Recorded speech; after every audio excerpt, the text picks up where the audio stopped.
menarca é o final praticamente desse processo, né, de Certo. amadurecimento. Então, para uma menina menstruar aos 9, menarca aos 9 anos é considerado precoce. Essa menina tem que ter começado a se desenvolver lá com 7, 8 Uhum. anos. E tem uma evolução rápida desse desenvolvimento, que daí entra naquilo que a gente estava conversando, né? Então, Tá. assim, menstruar aos 9 anos não é normal, chama atenção.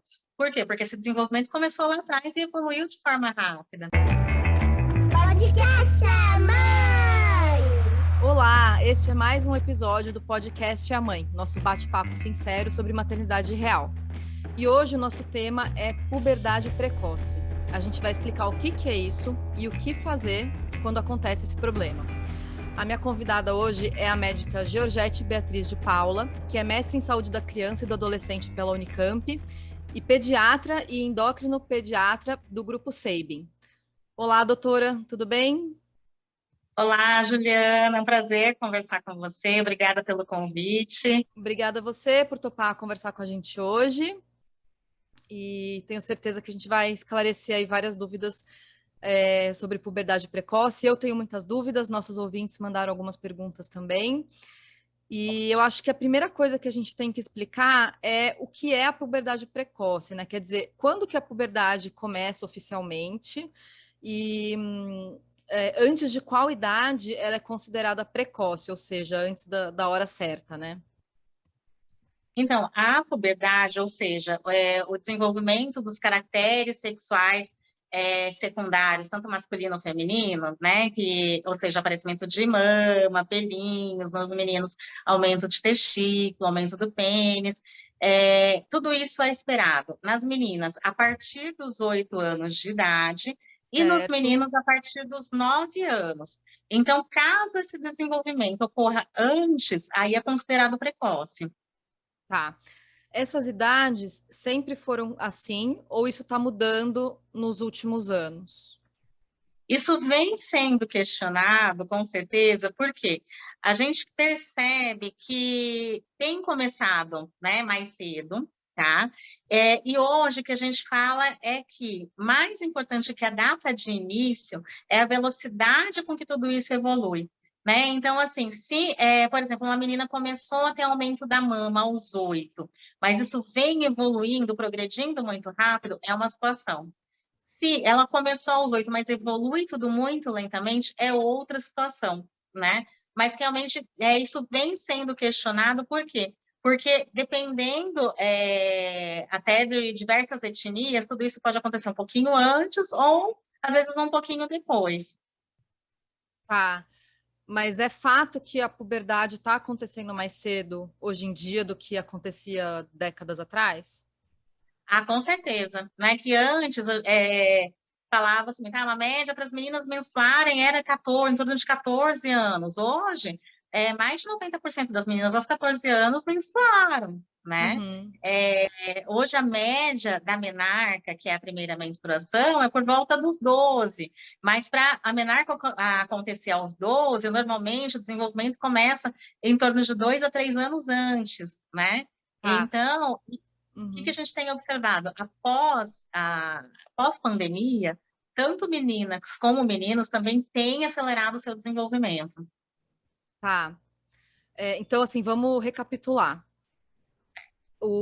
Se algum sinal da puberdade aparecer antes dos 8 anos para as meninas e antes dos 9 anos para os meninos, isso é um problema, é um sinal de alerta. Isso, acho que deve ser considerado um sinal de alerta, né? Seria interessante procurar orientação médica, até justamente para que o médico avalie a necessidade de investigação adicional ou não e comece um acompanhamento da evolução desse processo. Tá. Então, isso até é uma das perguntas enviadas por ouvintes, uma pergunta da Fê. Aliás, se você ainda não segue a gente no Instagram, nosso arroba é @podcastamãe. Entra lá, segue a gente, que daí você pode participar, mandar perguntas e saber sempre que tem um episódio novo no ar. Então, a Fê mandou essa pergunta: quais são os primeiros sinais da puberdade em meninas e meninos? Você citou o aumento das mamas nas meninas. Esse é o primeiro sinal? Nas meninas, o mais comum é o aumento das mamas, né, que Antes marca o dos início da pelos, pubertade. geralmente aparece. O mecanismo do aparecimento de pelos é um pouquinho diferente, né? Muitas vezes as meninas elas podem começar com uma pubarca, que é o aparecimento de pelinhos em região genital, mesmo antes de ter iniciado efetivamente o desenvolvimento de puberdade, né? Então, o que Ah, marca o tá, aparecimento de puberdade nas meninas é o aparecimento da mama, tá. tá? Então, Então, se aparecer pelinhos na região pubiana, não necessariamente isso significa que a menina está no processo de puberdade já, é isso? isso, Tá, exatamente. Aí seria interessante, lógico, uma avaliação médica, né? certo. Para ver se é uma pubarca isolada, que nós chamamos, ou se essa pubarca indica alguma outra situação, ou se vai fazer com que evolua, de fato, para um desenvolvimento puberal mais acelerado. Mas Tá, só aparecimento de pelinhos não indica que a menina, né, ou o menino começou a puberdade efetivamente. certo, E nos meninos, normalmente o início da puberdade é marcado pelo aumento do volume testicular, tá?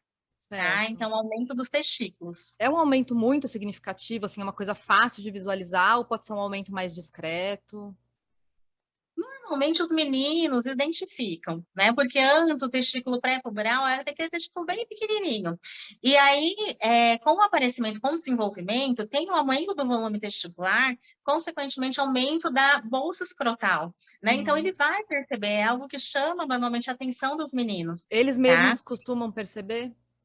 Eles costumam perceber, né? E essa época, normalmente, é uma época, né, tanto meninos como meninas, eles ficam mais inibidos e muitas vezes os pais não sabem identificar se começou ou não, porque realmente eles não querem mais mostrar, Tá, não deixam uhum. mais, né, Às vezes eles nem mostrar querem, né, roupa. ficar sem roupa perto dos pais, podem se sentir Isso, envergonhados. isso é Entendi. bem comum, né? Tá, Mas eles começam a perceber. uhum. Mas é importante que os pais fiquem de olho, né? Com certeza, né? Assim, sempre questionem, na medida do possível, avalie. E aquilo que eu falei, é muito importante avaliar a rapidez com que tudo isso evolui, né? Certo. Porque se tiver uma evolução muito rápida dentro de um período menor de 6 meses, isso chama atenção, né? Tá, Então, é interessante acompanhamento. tá. E nos meninos, o pelo também costuma aparecer depois desse crescimento testicular. Como as meninas também pode aparecer o pelo e não está no processo de puberdade? É a mesma coisa? Também pode acontecer, né? Porque a gente Tá. percebe que as meninas normalmente tendem a começar um pouco antes que os meninos, né? E nos meninos, então, teria inicialmente esse aumento de volume testicular, e depois seria aumento do tamanho peniano, né? Enfim, aparecimento de pelos, então, Hum, tudo isso progressivamente. certo. E você falou da importância de passar por uma avaliação médica, né? Se os pais percebem alguma mudança, ou enfim, se tem alguma dúvida sobre isso. Eu queria saber se é necessário a gente levar os filhos a um endócrino pediatra periodicamente, assim como a gente leva no pediatra periodicamente, ou só se perceber alguma alteração, ou se o pediatra indicar o endócrino. Quer dizer, o pediatra pode fazer essa avaliação inicial e aí encaminhar se necessário, ou se, por exemplo, eu percebi uma alteração no meu filho. Eu já levo no endócrino, ou levo primeiro no pediatra e aí vejo o que o pediatra recomenda. Como é que é o procedimento correto? O mais comum é nós, especialistas, recebemos essa demanda do pediatra, porque normalmente o Certo. pediatra é o médico que está mais próximo daquela família, que vem acompanhando aquela criança há alguns anos, né? Se o pediatra identificar algo que chame atenção, que não está dentro do normal, normalmente ele acaba encaminhando para o especialista, né? Certo. Mas também em algumas situações, os pais ficam aflitos, enfim, querem tirar algumas dúvidas e acabam, né, procurando o especialista direto. Mas o mais comum é essa demanda vir do pediatra. Tá. E você falou também da importância de se observar a velocidade com que esses primeiros sinais evoluem, né? Então, se Sim, os primeiros sinais aparecerem a partir dos 8 anos para meninas e a partir dos 9 anos para os meninos, isso é esperado, é normal. sim. O que não é normal é que isso evolua muito rapidamente. Então, por exemplo, apareceu o primeiro sinal de crescimento de mama numa menina a partir de 8 anos. Normal, esperado, certo? Uhum, certo. Se essa mama começar a crescer com muita rapidez, aí é um problema. Isso, né? Se ela começar a crescer muito rápido, associada a esse aumento de mama, né? Aumentar a velocidade de crescimento, porque lembrar que na puberdade normalmente acontece uma velocidade de crescimento maior, que é na Ah, puberdade que acontece o estirão de crescimento. Então, é um conjunto de situações, entendeu? Que nós avaliamos. mas por que que é um problema esse estirão de crescimento acontecer muito precocemente? Que assim, tem uma situação que, né, como eu te falei, é um conjunto de situações que nós avaliamos, né?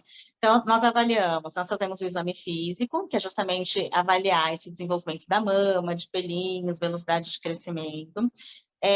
Normalmente, a gente avalia alguns exames laboratoriais, né, alguns exames complementares, que aí entram as dosagens hormonais, um raio-x da mão, né, que é bem comum Uhum, para a gente solicitar para avaliar justamente crescimento, puberdade, que é o raio-x de idade óssea, tá? certo. Normalmente, nós nos baseamos muito por essa idade óssea. E a idade óssea é que determina a evolução também dessa puberdade, dessa velocidade de crescimento. O que a gente fala, normalmente, as meninas, por exemplo, elas fazem um estirão de crescimento em torno de 11 anos de idade óssea. E muitas vezes elas podem ter 11 anos de idade óssea antes de terem 11 anos de idade cronológica. Normalmente, se elas tiverem uma idade óssea muito avançada, o que significa? Elas vão fazer o estirão, né, mais rápido, mais cedo, mais precoce, Tá. desenvolver essa puberdade mais precoce, mas também essa cartilagem de crescimento vai fechar antes do tempo. Ou seja, elas vão ficar com uma baixa estatura final, entendeu? Então, Ah, tá. não sei se eu fui clara. Acho que eu entendi. É que é um assunto muito complexo, né? Mas Só vamos respondendo. ver se eu entendi, então.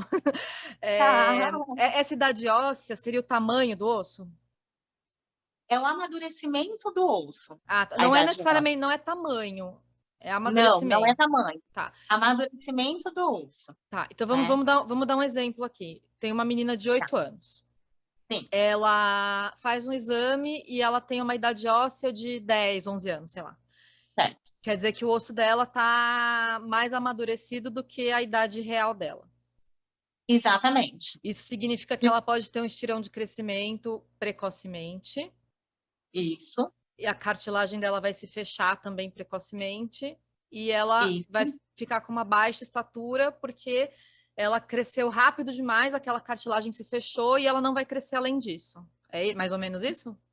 O que eu sempre explico para os pacientes de forma assim muito simplificada, né, para ficar fácil a compreensão, é que a idade óssea é a idade que o organismo realmente tem, né? Então, assim, essa menina de 8 anos que você deu o exemplo, que tem uma idade óssea de 10, 11 anos, é como se o organismo dela funcionasse como se ela tivesse 10, 11 anos, Ah, entendeu? tá, Então, certo. o que seria esperado? Que ela também tivesse um desenvolvimento físico de uma menina de 10, 11 anos, né?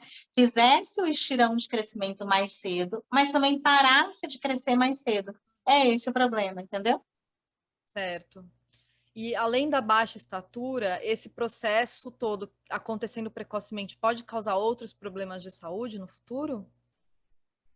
Então, questiona-se muito a situação de menarca prematura com menopausa precoce, né? Fora outras situações também de questionamento sobre aspectos psicológicos, psicossociais, de amadurecimento, de aceitação de todo esse processo, aumento, né, do número de abusos, enfim, em função desse amadurecimento mais precoce. Então, tem uma série de questões que podem realmente ser discutidas em torno, né, dessa situação. Uhum. Essa questão da menopausa precoce, essa ligação entre puberdade precoce e menopausa precoce, isso é cientificamente comprovado ou é uma hipótese? É uma hipótese, né? Tem Tá, alguns estudos que falam a favor, outros que realmente não confirmam, então isso pode ser questionado. tá. Mas essa questão também do impacto emocional, né, é algo que, assim, eu como mãe me preocupa muito, porque Sim, a minha filha está justamente nessa idade de 8 anos, né? Que sim. é o início, pode aparecer os primeiros sinais. Ela ainda não tem, mas eu sempre fico muito de olho nisso, porque eu sempre tive esse receio, assim, desse desenvolvimento muito rápido, precocemente, uma menstruação muito cedo, porque eu acho que rouba um pouco da infância daquela criança, né? Dela ter que se preocupar com menstruação, com cólica, com trocar absorvente, cuidar da higiene tão cedo, né? Acho que a cabeça não acompanha o desenvolvimento do corpo muitas vezes, né? E felizmente ela não apresenta nenhum sinal, mas isso sempre foi uma preocupação muito grande minha, até por isso que eu trouxe essa pauta para o podcast, porque eu já conversei sobre isso com o pediatra, eu estou sempre de olho para ver se aparece algum sinal, isso é uma questão que me preocupa muito, assim, como mãe. Mas você sabe que, assim, esse é um questionamento muito frequente no consultório, Juliana, né? Eu acho que, de forma geral, as mães ficam bem angustiadas com isso, justamente, né, em relação a essa questão psicológica. Fala, nossa, mas será que já vai menstruar agora? Ela não tem ainda, ela nem não compreende o que é isso, os cuidados, não tive nem tempo ainda de conversar sobre isso, não sei se esse é o momento de abordar o assunto. Então, assim, é por isso que é interessante uma avaliação, porque na maioria das vezes está longe disso acontecer, né? Então, às vezes, muitas mães que vêm aqui, muitos pais, né, também, que vêm trazem os filhos para avaliação, porque às vezes as meninas ou começou com aumento, né, do broto mamário, vêm assim muito tensos e preocupados, achando que vai menstruar no dia seguinte. E o que eu sempre explico é que é uma longa trajetória. Então, esse é um início, né? Mas a gente tem que avaliar um conjunto de situações, e na maioria das vezes, né, o que acontece? Tudo isso acontece dentro de alguns anos, dentro do que tem da evolução normal, e a gente não tem que intervir. Agora, se essa evolução for rápida, que muda a conversa, por isso que é interessante o acompanhamento. Então, na maioria das vezes, não precisa de tratamento. O primeiro sinal nas meninas, a gente já falou, né, que é o aparecimento da mama, do broto mamário. Isso também é fácil de visualizar. O peito fica um pouco mais protuberante, é isso, né? Isso, e o que as meninas notam muito é como se fosse um nódulozinho, um carocinho. A mama também fica mais sensível, né? Então, as mães não precisam se preocupar que, tipo, é normal acontecer isso. O que é normal também? Muitas vezes, uma mama começa a se desenvolver antes da outra. Pode ser que apareça o broto mamário de um lado e do outro não, é normal. Exatamente, é normal. É porque algumas mães podem se assustar achando que tem alguma coisa de errado, né? Isso, não, exatamente. Às vezes tem mães preocupadíssimas, falam, nossa, começou de um lado, um carocinho, tá sensível. Eu falei, não, começou, né, o aparecimento do broto mamário, é normal, às vezes pode acontecer um antes do outro, e vamos observar essa evolução, logicamente avaliando os outros critérios que eu já comentei, né? E assim, avaliando com o médico, percebendo que essa evolução está rápida demais, ou percebendo que esse exame que avalia a idade óssea mostra que a criança está com uma idade óssea mais avançada. Nesses casos aí precisa de um tratamento, uma intervenção, e como que é esse tratamento? É hormonal? O que é esse tratamento? Sim. Normalmente, quando tem a indicação, né, quando chegamos à conclusão que realmente trata-se de uma puberdade precoce, que a evolução vem sendo muito rápida, tem tratamento. Normalmente, o tratamento é injetável, né? A gente tem algumas medicações que são medicações mensais, trimestrais, agora vem chegando uma medicação de uso semestral, né? Então, temos algumas opções. E aí o médico que estiver acompanhando aquela criança vai orientar a família para a melhor opção para aquele paciente. E esses tratamentos injetáveis, esses medicamentos, eles fazem o quê? Eles regulam os hormônios? O que eles fazem? Então, a medicação, explicando assim de forma muito simplificada, né? Ela vai fazer com que pare esse processo de desenvolvimento, tá? Então, ela vai ocupar ali receptores hormonais, né? Inicialmente ativando, mas depois bloqueando, um processo um pouquinho complicado de entender, mas de forma muito simplificada, ela vai fazer com que a criança ela pare esse desenvolvimento. Nas meninas, o que normalmente a gente identifica o exame físico? As mamas, elas se tornam mais flácidas, e às vezes regridem, e algumas até, assim, desaparecem, né? É o sinal mais comum, tá?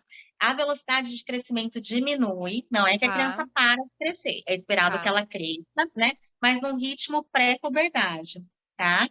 É, associada a isso, o objetivo também é segurar a idade óssea, assim como o volume uterino e ovariano, né, nas meninas e nos meninos, evitar a progressão do aumento testicular, né? Tá, Então, esses seriam os objetivos do tratamento. certo. E existe um tratamento feito com hormônio do crescimento? Isso tem alguma coisa a ver com puberdade precoce? Isso é feito quando a criança acaba ficando com uma baixa estatura? O que que é esse tratamento? Então, são situações diferentes.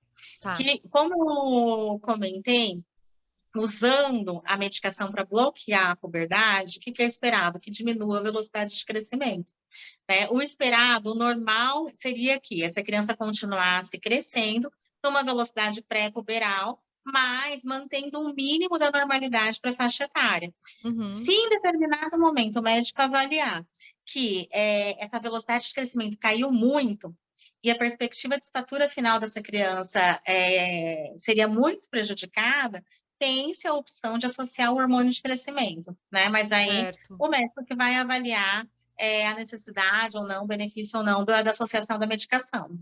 certo. E esses exames mais detalhados, hormonais, o da raio-x da mão para saber a idade óssea e tal, esses exames só são recomendados caso apareçam esses sinais da puberdade e aconteça esse desenvolvimento rápido, assim, né? Nenhuma criança precisa fazer isso preventivamente, né? Ou se não houver um sinal mesmo de algum problema. Não, não é um exame que nós fazemos de rotina, né? Certo. Então, esses exames são para complementar, né, confirmar ou afastar uma hipótese diagnóstica. Então, é Tá. claro, né, seguindo toda aquela sequência, né, da a história, ouvir a história do paciente, fazer a Uhum. avaliação clínica, e aí toda essa avaliação que vai direcionar para a realização dos exames complementares necessários. Não Tá. justifica solicitar esses exames se não tem nenhuma clínica, nenhuma queixa. Tá, é só para a gente esclarecer, então, que não são exames que são feitos de rotina, que Sim. toda criança tem que fazer, né? Só em casos Não, não, mais não, com específicos, né? certeza. Então, para a gente esclarecer a questão da menstruação, você falou que muitas vezes os pais veem os primeiros sinais de puberdade na menina, já ficam preocupados achando que ela vai menstruar rapidamente. Você falou que a média é de 2 anos entre o aparecimento dos primeiros sinais e a menarca, que é a primeira menstruação, é isso? É, uma média de 2, 3 anos. Tá. Até uma pergunta de outro ouvinte, da Thaís, ela tinha perguntado qual é a média de idade para a primeira menstruação. Você falou que anos atrás, né, décadas atrás, a média era de 14 anos, é isso? E hoje a Isso, média é de 12? Foi isso? 12 anos, entre 12, por volta dos 12 anos a média brasileira. Certo. Tá, então não precisa entrar em pânico se aparecerem os primeiros sinais, né? Não, não há motivo para pânico. Tá, tá certo. É que a gente vê É, pela que casos, foi né, mais, de meninas menstruando com 9, 10 anos, abaixo, a gente tem que lembrar que 12 anos é uma média, né? Então, vai exatamente. ter meninas menstruando depois e vai ter meninas menstruando antes, né? Eu já ouvi falar de casos de meninas Sim, menstruando com 9 anos, né? Muito cedo. sim. Mas aí, até uma outra questão interessante para lembrar, Juliana, assim, lembrar que normalmente o que eu sempre explico é que a menarca é o final praticamente desse processo, né, Certo. de amadurecimento. Então, para uma menina menstruar aos 9, menarca aos 9 anos é considerado precoce. Essa menina tem que ter começado a se desenvolver lá com 7, 8 Uhum. anos. E ter uma evolução rápida desse desenvolvimento, que daí entra naquilo que a gente estava conversando, né? Então, Tá. assim, menstruar aos 9 anos não é normal, chama atenção. Por quê? Porque esse desenvolvimento começou lá atrás e evoluiu de forma rápida, né? Tá. Por isso que é importante a gente ficar de olho, então, e sempre consultar o médico se tiver dúvidas, né, a respeito desse Com certeza, desenvolvimento estar ou não acelerado demais, né? com certeza. Agora, doutora, para a gente finalizar a nossa conversa, eu queria perguntar o seguinte: por que que as crianças estão entrando na puberdade cada vez mais cedo e as meninas menstruando mais cedo? São questões do nosso estilo de vida atual? Tem influência de alimentação? Já ouvi falar também que pode ser um dos fatores, pode ser contato com substâncias presentes em cosméticos que aceleram o metabolismo, que mexem, né, com o nosso sistema endócrino. Já ouvi falar também até que contato com conteúdos midiáticos inadequados para a idade, ou seja, filmes, videogame. coisas que não são adequadas para aquela idade? O que tem assim de hipótese e de cientificamente comprovado? E o que os pais podem fazer para não acelerar ainda mais esse processo? Sim. Então, assim, essa é uma pergunta até bem frequente, né? E ótima pergunta, porque tem realmente uma série de hipóteses que têm sido feitas para tentar explicar, né, essa evolução mais rápida, o porquê que essa menarca tem acontecido mais precoce. E um dado curioso que tem sido compartilhado até entre muitos colegas especialistas é que, após pandemia, o que nós temos recebido de crianças que tiveram um avanço rápido dessa puberdade, né, foi, assim, bem significativo. Uhum. E, assim, existem algumas possíveis explicações, né, que eu vou comentar. Até falando dessa pós-pandemia, uma possível explicação, que, assim, nesse período de 2 anos, as crianças ficaram também muito expostas a telas, né, era tudo Sim. online. Uhum. Mais sedentárias, né? Então, expostas sempre, né, dia inteiro a telas. E você sabe que as telas, elas emitem uma luz que chama luz azul, né? E essa luz azul, ela inibe a melatonina, que é o hormônio do sono. Certo. A melatonina, ela funciona como um inibidor do hormônio que ativa a puberdade. Certo. Você acredita? Então, não sei se ficou claro. Então, diminuindo a melatonina, né, automaticamente diminuiria essa inibição do inibidor, ou seja, ativaria esse processo. Uhum. Né? Entendi. Uma possível explicação. Claro que é tudo muito recente, né? Mas é uma possível explicação. Outra questão, as crianças, elas ganharam muito peso, né? Tiveram um aumento significativo de peso também pós-pandemia. Então, esse aumento de peso pode fazer com que essa puberdade evolua mais rapidamente, né? Isso tem a Seja ver por com uma hormônios também? seja com produção hormonal, seja com avanço dessa idade óssea, né? A obesidade fazendo com que indiretamente avance essa idade óssea, tá? Também seria uma outra possível explicação. A obesidade, então, pode acelerar a idade óssea? O Sim, amadurecimento dos ossos? o amadurecimento dos ossos que nós conversamos, né?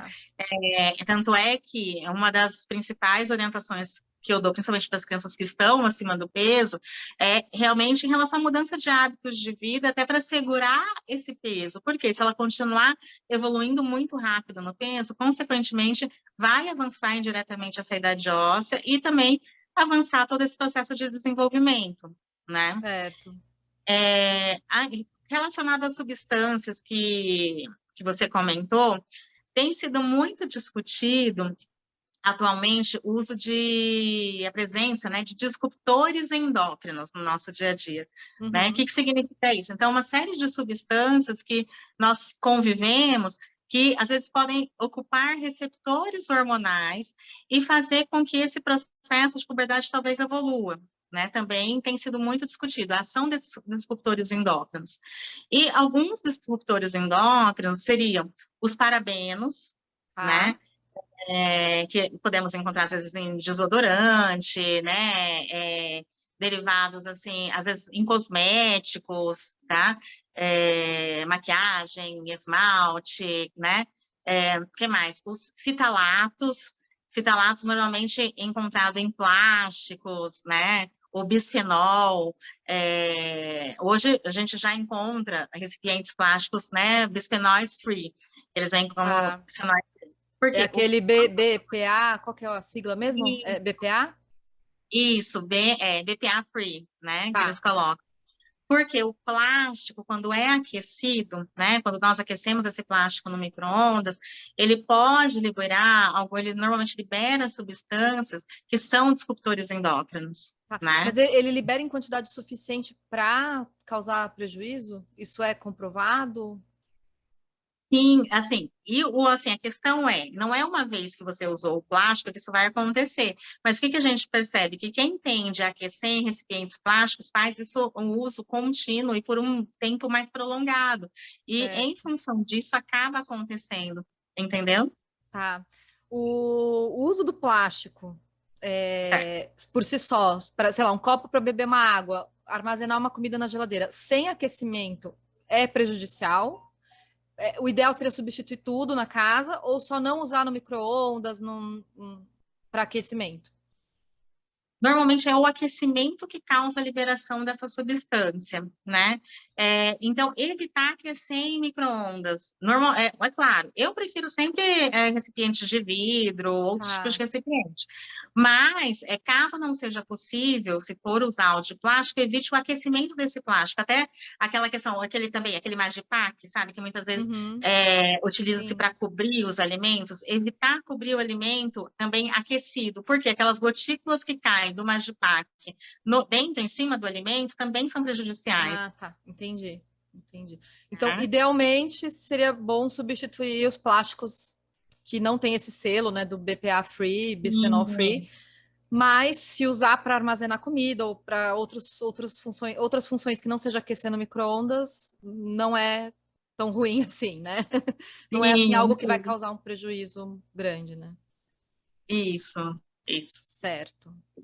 E E tem uma lista assim, de outras substâncias também que, né, são classificadas como disruptores endócrinos, enfim. tá, eu sei que é uma coisa muito técnica e complexa da gente explicar, mas o que esses disruptores endócrinos fazem é alterar o funcionamento do sistema endócrino? O que eles fazem exatamente? Então, normalmente, eles agem como se fosse hormônio no nosso organismo, Tá, né? Então, é uma forma mais fácil de compreender. Então, eles simulam efeitos hormonais. Então, são tá, substâncias muito parecidas, assim, que simulam o efeito hormonal e pode fazer com que essa puberdade se desenvolva, entendeu? certo. E em relação aos cosméticos, então o ideal é procurar cosméticos, por exemplo, shampoo, condicionador, sabonete específicos para crianças, né? De preferência sem parabenos. Isso, Agora, e né? aquela criança que gosta de vez em quando brincar com a maquiagem da mãe, passar um esmalte de adulto da mãe, pode de vez em quando ou não? É claro, o ideal seria não utilizar, né? Justamente em função dessas Uhum, questões que eu expliquei, tá? tá. Mas mesmo se usar de vez em quando, pode causar algum prejuízo na saúde? O que a gente percebe é que com o uso frequente isso acontece, Uhum, né? Agora, usando uma vez ou outra, é questionável. tá, certo. O ideal seria não usar mesmo, né? Isso. Certo. Em relação ao uso de telas, além da questão da luz azul, aquilo que eu mencionei de conteúdos inadequados para a idade, eu já li alguma coisa sobre isso, mas eu não entendi se é comprovado cientificamente ou se é só uma hipótese. Por exemplo, a criança assistir um filme de adulto, filme que tem algumas cenas, assim, cena de sexo, óbvio que acho que nenhum pai vai colocar para o filho assistir, mas assim, umas cenas mais picantes, umas cenas mais violentas. Eu já li que existe uma hipótese de que esse tipo de conteúdo estimularia o cérebro de um jeito que pode ajudar no desenvolvimento precoce da criança. Isso é real? É comprovado? É uma hipótese, né? Pode acontecer, tá? Mas não tem como a gente falar assim com 100% de certeza que foi isso que desencadeou. Mas é uma Certo. hipótese. Tá. E em relação à alimentação, você já falou, né, como a obesidade pode acelerar esse processo também, mas o alimento em si, mesmo que a criança não Uhum. tenha obesidade, consumir alimentos, por exemplo, ultraprocessados, né, muito artificiais, com muitos corantes, muitas substâncias químicas, prejudica também? Com Eu, certeza, eu né? digo, Normalmente eu digo assim, mais especificamente na questão endócrina mesmo. sim, sim, sim. Sim? Eu normalmente peço para retirar coisas assim com muito corantes, tá? Tá, E também pode influenciar, pode interferir nesse eixo tanto de puberdade como no eixo de tireoide também, tá? certo. Outra questão, que é uma pergunta que é bem comum que fazem, né? Sobre a soja. Normalmente Sim, é a verdade. soja a soja, ela né, um disruptor endócrino, enfim.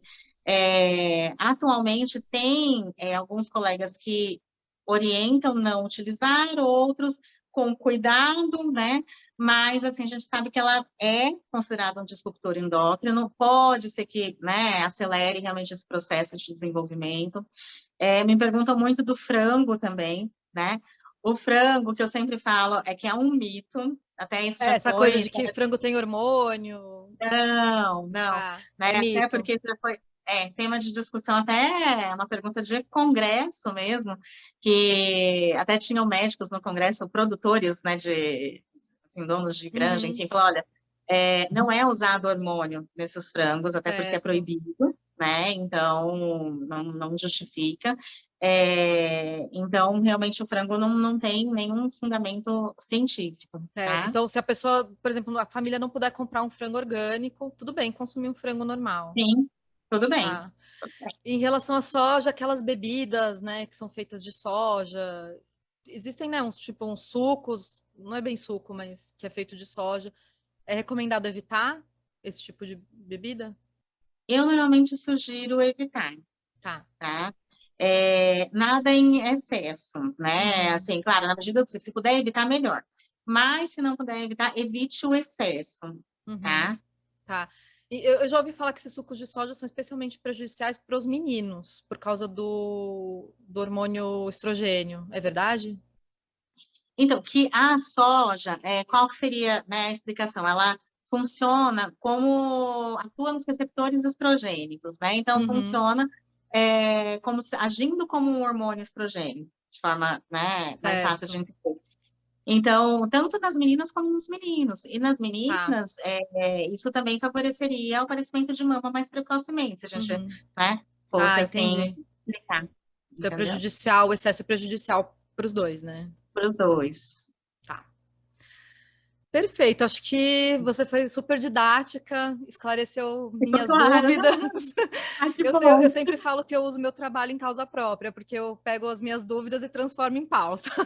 Ai, que Então, bom! acho que me ajudou e com certeza vai ajudar as nossas ouvintes. E as dicas para os pais, então, acho que ficou claro aí nessa última pergunta. Então, é melhorar a alimentação, né? Procurar uma alimentação mais saudável, não deixar a criança ficar sedentária, né? Fazer atividade Exato. física, tentar tirar um pouquinho as crianças das telas, eu sei que é difícil, mas agora com as aulas presenciais, né? Eles não ficam tantas horas na tela por causa das aulas online. Acho que isso eu falo até para mim mesma, a gente tem que fazer um esforço de não deixar as crianças muitas horas nas telas, tomar cuidado com esses plásticos, então, que contêm o bisfenol, usar cosméticos, produtos de higiene adequados para as crianças, né? Ficar atento ao que as crianças estão assistindo também, para ver se está de acordo com a idade. E acho que é isso, né? Você tem mais alguma dica final? Eu acho que você resumiu super Que bem a bom. nossa conversa E ficar atento a esses primeiros sinais e sempre procurar um médico e para saber se o desenvolvimento está de acordo com a idade, né? sem dúvida, acho que na dúvida sempre procurar, né, atendimento médico, orientação para esclarecer, Uhum. né, e realmente avaliar a necessidade de uma conduta, um outro tipo de conduta ou não. Tá certo. Doutora Georgette, muito obrigada pela entrevista. Sei que Eu você que tem agradeço. pacientes para atender aí no consultório, então vou te liberar. Não vou tomar mais o seu tempo, mas foi muito legal esse bate-papo. Te agradeço. Eu que E agradeço, foi um prazer participar e caso obrigada. tenha necessidade de outros temas, estou sempre à disposição, Obrigada, com certeza. Eu tá? estou sempre precisando de fontes para tirar as nossas dúvidas aqui. Tá bom? Para você que está escutando a gente nas plataformas de áudio, a gente tem versão em vídeo no YouTube também desse podcast. E segue a gente lá no Instagram, @podcastamãe. É isso. Tchau, doutora. Obrigada. Até o Tchau, próximo ótima episódio, tarde. então. Tchau, tchau. Podcast!